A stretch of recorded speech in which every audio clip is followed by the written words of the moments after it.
perfectly up with alpha, and you go public with version 1.0. So we are kind of 0.7 maybe, yeah? So we display the information in the WordPress. In this WordPress, it is kind of not very sexy presented. It's difficult, it's odd to be read, it's difficult to be accessed, it's not very interesting. You can read about 9/11 uprising, yeah, you can read about different things we did. But the interface which powers it up to display it in a visual, clear form, where a bunch of information is kind of clear by one view, you know, simply by colorful dissemination, like where you can see, like, yeah, for example, Jaume made a tool for the European Social Summit in France, and then you have like 5,000 boxes, but only 10 of them are yellow. So, and then you know, okay, out of these 5,000 participants of the World Social Forum, 10 deal with yellow, and yellow stands for migrant, self-organized struggle. Yeah?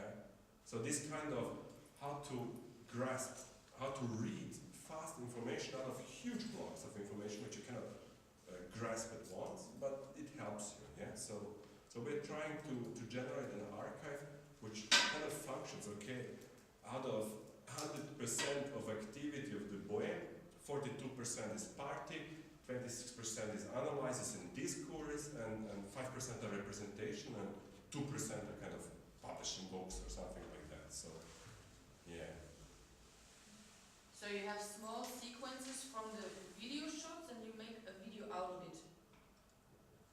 That was the original. Yeah, that's So you choose which sequence will be first, second, third. So you already choose again what is important for that special video. No. It each. depends. It depends. Mm. So if you mean the Dart engine, or do you mean the archive? Yeah. Well, when you. Or which archive? I think she brings up the Jaume thing. Yeah.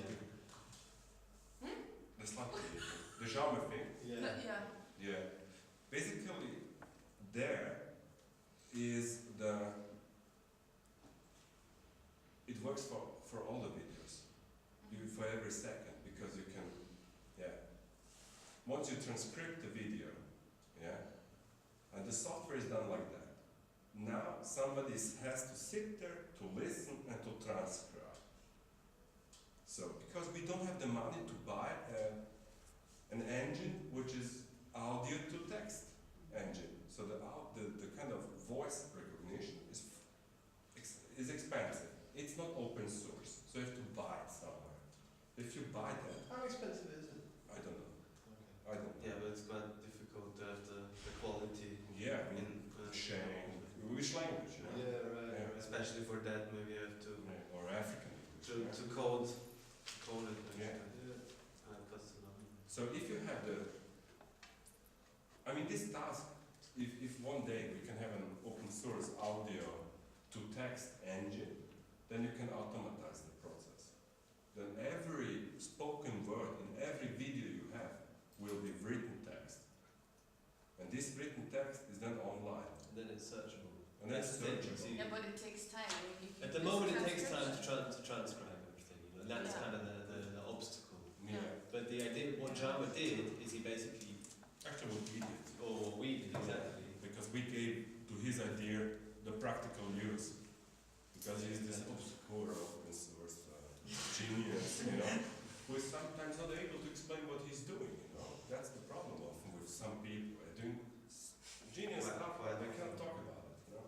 Because speaking is dramatic, yeah. Fuck. I think what's interesting also for here is that we've got a physical archive Yeah. and a digital archive.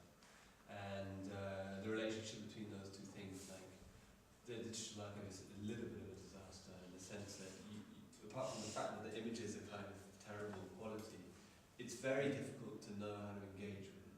So as someone that's never been to the archive and they don't actually know what's there, then they can't actually look for anything. Yeah. What do? You just start with A and you go all the way through, or how does it work? Exactly. You know, so what's interesting like about the dartboard is that it introduces this element of randomness, but it also kind of somehow liberates you in a way, I think, to access parts of the archive. It frees you up, it frees the archive up. And it legitimates the donor money. Right. Yeah. But don't forget that, you know. Like it's also, I mean, I don't know, like, for example, with the library research, you also like, you put in what you're interested in and you get something out. But what is the difference then? I mean, books are also objects. Like, of course, they're, I mean... Yeah, but do you never have the feeling when you're in the library that you find more stuff when you're looking at the books and when you're looking at the computer? Because that's personally how I much prefer. I find like the number, the Dewey number, which is roughly the area, and then I go there. And then I look through like bit by bit, because that, whatever, haptic, whatever you want to describe it, the experience of the object and the experience of seeing things, you know. But if you can have like a digital equivalent which introduces elements of chance and unexpected elements. Like when I was doing my research in Cuba, they didn't have a digital archive in the library. They had index cards, and that was actually very cool because you find stuff just because it's like, index in the same alphabetical order. Do you know what I mean? So, but I guess with you guys, when you don't have so much, I mean, just thinking what the equivalents are is like this object of physical things that Evelyn has, Exactly. you know, which is, I think, a good thing and a bad thing as well. You know, like what you're archiving are actually, to a large extent, transient happenings and performances and events. You know, they happen for a space of time and then they're gone. But no, not really. No. Not only. It's true. Yeah? I mean, let's say,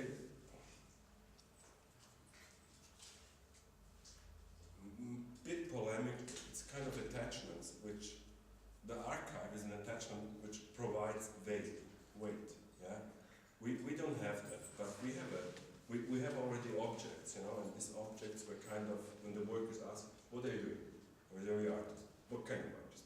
Well, do this and that. Okay, I know an artist. Okay, what does he do? He paints. He could exhibit in this gallery. And he paints, I don't know, churches, like kind of heavy Orthodox shit, you know. Sorry to say that there's already my judgment is cracked, but I'm a bit kind of under pain with this kind of renationalization of the Yugoslavian people. And we say, okay, we can exhibit it, but you have to be the curator. And then we started to work with them, and we made an exhibition called Lebt und arbeitet in Wien. Basically, all objects produced together end up to be our object. So, I don't know, maybe in 20 years we could have kind of a... So those objects now belong to our massive. Yeah. In a way, yeah, because, we paid for them, you know. Sure. Yeah. So you're going to have the same problem. No. But in a way, the whole, I mean, let me start from, I always try to put it on a real meta level to think about the whole idea of archive and what it means and all that. And what I'm right now very interested in is what Sophia said, the criteria, where we find moments in archiving when questions of power come in. And I think there are so many moments in this whole process that we cannot avoid, perhaps, but we have to be conscious about. And one moment is, of course, which comes, I think, before the economical and